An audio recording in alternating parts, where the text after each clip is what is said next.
नमस्कार दोस्तों आज कार्तिक महत्व का तीसरा अध्याय सुनाने जा रही हूँ। इससे पहले 2 अध्याय डाल चुकी हूँ मैं, आप लोग जरूर सुनिएगा।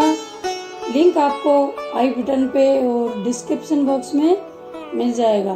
तो चलिए शुरू करते हैं तीसरा अध्याय। सत्यभामा ने पूछा, हे स्वामी काल रूपधारी, आपके सभी वर्ष, मास, दिन आदि अंग प्रत्यंग एक समान महत्व रखते हैं, अतः कार्तिक मास ही सब मासों में श्रेष्ठ क्यों है? फिर सब तिथियों में एकादशी और सब मासों में कार्तिक मास ही आपको अधिक प्रिय क्यों है? हे देवेश, इसका कारण कहिए। श्री कृष्णचंद्र जी ने कहा, हे प्रिय, तुमने मुझसे बहुत अच्छी बात पूछी। इस विषय में महाराज वेन के पुत्र पृथु और नारद का संवाद कहता हूँ, उसे एकाग्र मन से सुनो। इसी प्रकार एक समय में नारद जी से राजा पृथु ने प्रसन्न किया था और सर्वज्ञ नारद ने पृथु को कार्तिक मास की महिमा बतलाई थी। नारद जी ने कहा, हे राजन, बहुत दिन पहले समुद्र का शंखासुर नामक अत्यंत शक्तिशाली और पराक्रमी एक राक्षस पुत्र तीनों लोकों को जीत लेने में समर्थ हुआ। उस शंखासुर ने स्वर्ग लोक में रहने वाले देवताओं को जीतकर और इंद्रादि देशों लोकपालों के अधिकारों को छीन लिया। उससे डरकर समस्त देवगण स्वर्ण पर्वत की कंदराओं में अपनी स्त्री तथा कुटुंब के साथ उसका अवरोध करते हुए बहुत दिनों तक छिपे रहे। जब सब देवगण सुमेरु पर्वत की कंदराओं में आसन जमा कर निश्चित होकर रहने लगे, तब वह राक्षस सोचने लगा कि यद्यपि मैंने सब देवताओं को जीत लिया है और इनका अधिकार छीन लिया है, तो भी ये लोग बलवान ही ज्ञात होते हैं। अतः अब हमको क्या करना चाहिए? आज मुझे ज्ञात हुआ है कि ये सब देवता वेद मंत्रों से बलवान हो रहे हैं। उनके वेदों को हर लेने से ये स्वतः ही बलहीन हो जाएंगे। नारद जी ने कहा, ऐसा मानकर शंखासुर विष्णु भगवान को सोते देख सत्यलोक से स्वयं उत्पन्न समस्त वेदों को चुरा लाया। जिस समय वह वेदों को चुरा रहा था, उसी समय बीजों के साथ यज्ञ मंत्र उसके डर से जल में छिप गए। शंखासुर भी वेद मंत्रों और बीज मंत्रों को खोजता हुआ समुद्र के भीतर घूमने लगा, किंतु वह राक्षस उन वेद मंत्रों को एक साथ पर कहीं भी नहीं पा सका। इसी कारण ब्रह्मा जी ने सब देवताओं के साथ पूजन सामग्री और उपहार लेकर बैकुंठ लोक में विष्णु भगवान की शरण में पहुँचे।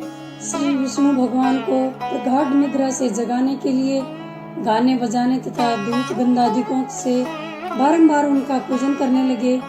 उन लोगों की इस आराधना से प्रसन्न होकर विष्णु भगवान जाग उठे। उस समय देवताओं ने हजारों सूर्य के तेज सदृश देदीप्यमान विष्णु भगवान को देखा।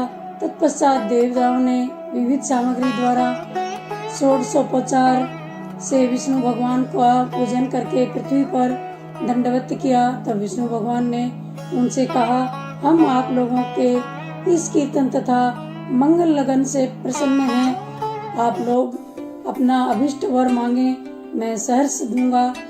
कार्तिक शुक्ल पक्ष की एकादशी पर्यंत प्रातः काल में जो सज्जन आप लोगों के समान कीर्तन और मंगल करेंगे, वे हमारे अति प्रिय होंगे और शरीर त्याग करने पर बैकुंठ में आएंगे। यह जो पाद्य आराध्य आचमन और जल आदि सामग्री आप लोग हमारे लिए लाए हैं, वे सब अनंत गुणों वाली होकर आप लोगों को आनंदित करेगी। जो शंखासुर सब वेदों को चुरा ले गया है, वे सब समुद्र में ही हैं। मैं उस सागर के दुष्ट पुत्र को मारकर ले आता हूँ। आज से मंत्र बीज और यज्ञों के साथ चारों वेद प्रतिवर्ष कार्तिक मास में जल में विश्राम किया करेंगे। अब मैं मत्स्य का रूप धारण करके समुद्र में जाता हूँ और आप लोग भी सब ऋषियों को लेकर हमारे साथ आएं। इस लोक के जो प्राणी कार्तिक में नित्य प्रतिकाल में स्नान करेंगे वे यज्ञांत में भावभृत स्नान के पुण्य फल के भागी होंगे। जो कार्तिक में स्नान और व्रत किया करेंगे, हे इंद्र, उनको तुम मेरे लोक में पहुंचा दिया करो। हे देवेंद्र, मेरी आज्ञा से उन प्राणियों को सब आपत्तियों से बचाते रहना। हे वरुण, तुम उन्हें पुत्र पौत्र आदि संतान देते रहना। हे धनाधिप कुबेर, मेरी आज्ञा अनुसार तुम उनका धन धान्य बढ़ाते रहना, क्योंकि इस प्रकार का आचरण करने वाला प्राणी हमारा रूप धारण करके जीवन मुक्त हो जाया करता है। जन्म से लेकर मरण पर्यंत विधि पूर्वक जिसने यह उत्तम व्रत कर लिया है, वह आप लोगों का भी पूजनीय है। आप लोगों ने मुझे कार्तिक शुक्ल एकादशी तिथि को जगाया है, इसी से यह एकादशी मान्य है और हमको बड़ी प्रिय है। हे देवता लोगों, ये दोनों व्रत विधि पूर्वक करने से प्राणी मेरे समीप पहुंचते हैं। इस प्रकार का न कोई तीर्थ है, न कोई व्रत और न कोई यज्ञ ही है जो स्वर्ग दे सके।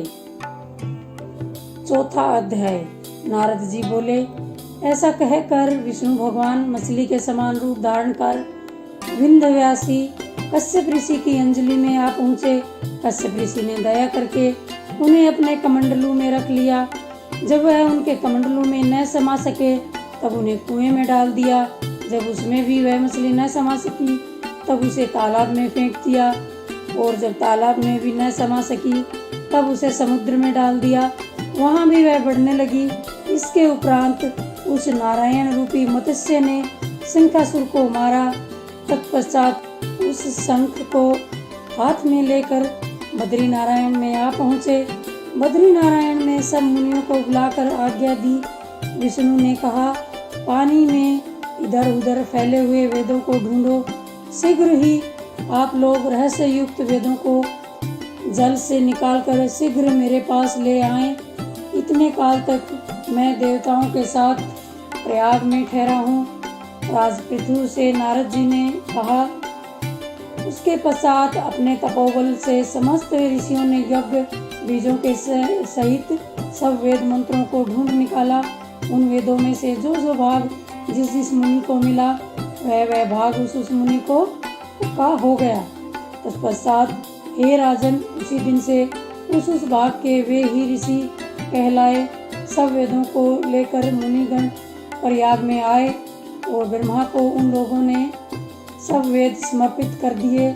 सब वेदों को पाकर ब्रह्मा बड़े प्रसन्न हुए। तुरंत ही उन्होंने देवताओं तथा ऋषियों के साथ अश्वमेघ यज्ञ किया। यज्ञ के अंत में देवता, गंधर्व, यक्ष, नाग और पुनः गण विष्णु को भूमि में दंडवत करके प्रार्थना करने लगे। देवता गणों ने कहा, हे देव देव, हे जगन्नाथ, हे प्रभु, हम लोगों की प्रार्थना सुनिए। हम लोगों के हर्ष का समय है, इससे आप हमें वरदान दीजिए। इस स्थान में नष्ट हुए वेद पुनः ब्रह्मा जी को मिले हैं। हे लक्ष्मी पते, आपकी अनुकंपा से हम लोगों को यज्ञ का भाग भी यहाँ मिला है, इसलिए यह स्थान आपके प्रसाद से आज से पृथ्वी भर में सर्वप्रधान है। पुण्य को बढ़ाने वाला, मुक्ति और भुक्ति को देने वाला होए। ब्रह्मा अत्यधिक महान पापों का नाश करने वाला आज का यह समय भी परम पवित्र और अक्षय फलदाता हो, ऐसा वरदान हम लोगों को दीजिए। श्री विष्णु भगवान ने कहा, आप लोगों ने जो कुछ कहा वही हमारा भी ध्येय है। जैसा आप लोगों ने मुझसे कहा है वैसा ही यह ब्रह्मा क्षेत्र जगत प्रसिद्ध होगा। सूर्य वंश में उत्पन्न राजा भगीरथ गंगा जी को यहाँ पर लाएंगे और गंगा जी का सूर्य पुत्री यमुना जी के साथ यहाँ पर संगम होगा। आप लोगों तथा समस्त ब्रह्मादिक देवताओं के साथ मैं भी यहीं पर रहूंगा और यह स्थल तीर्थराज के नाम से प्रसिद्ध होगा। यज्ञ, दान, व्रत, हवन, जप और पूजादिक कृत्य यहाँ पर सदा अनंत फल देने वाले हो मोक्षदायी होंगे। 7 जन्मों के लिए हुए ब्रह्मात्यधिक महापाप भी इस तीर्थराज के दर्शन मात्र से उसी समय नष्ट हो जाएंगे। जो बुद्धिमान मनुष्य मेरे सन्निहित तीर्थराज में शरीर त्याग करेंगे वे मेरे ही शरीर में मिल जाएंगे, फिर उनका पुनः जन्म भी नहीं होगा। जो प्राणी यहाँ अपने पितरों के उद्देश्य से श्राद्ध करेंगे उनके पितृ साक्षात मेरे समान रूप वाले हो जाएंगे। यह समय भी समस्त प्राणियों को महापुण्य फल देने वाला होगा। जो लोग इस तीर्थराज में मकर राशि के सूर्य मार्ग में स्नान करेंगे उनके समस्त पाप विनष्ट हो जाएंगे। मकर की संक्रांति होने पर माघ मास में प्रातः काल स्नान करने वालों के केवल दर्शन मात्र से सब पाप विनष्ट हो जाते हैं। जैसे सूर्य के तेज से अंधकार का नाश हो जाता है, माघ के महीने में मकर की संक्रांति के होने पर स्नान करने वाले प्राणियों को मैं अपना लोक अपने समक्ष सारूप्य इन तीनों मुक्तियों को प्रदान करता हूँ। हे मुनिवर, आप लोग मेरे शब्दों को सुनिए। मैं सर्वत्र व्याप्त रहता हुआ सर्वदा बद्रिकारण्य में निवास करता हूँ। अन्यत्र सैकड़ों वर्ष तप करने पर जो फल प्राप्त होता है वही फल यहाँ एक दिन में मिल जाएगा। जो महानुभाव मेरे उस स्थान बद्रिकाश्रम का दर्शन करेंगे वे जीवन मुक्त हो जाएंगे और उनके समस्त पाप नष्ट हो जाएंगे। श्री सूत जी बोले कि इस तरह विष्णु भगवान उन सब देवताओं से कहकर ब्रह्मा जी के साथ ही अंतर ध्यान हो गए और इंद्रादि देवगण भी अपने अंशों को वहीं छोड़कर अंतर ध्यान हो गए। जो कोई प्राणी इससे शुद्ध मन से सुनेंगे अथवा सुनाएंगे वे तीर्थराज प्रयाग और बद्रिकारण्य जाने के समान फल को प्राप्त होंगे। जय श्री राधे, जय श्री कृष्णा, जय श्री विष्णु भगवान। मिलते हैं दोस्तों 5वें अध्याय में अगली वीडियो में।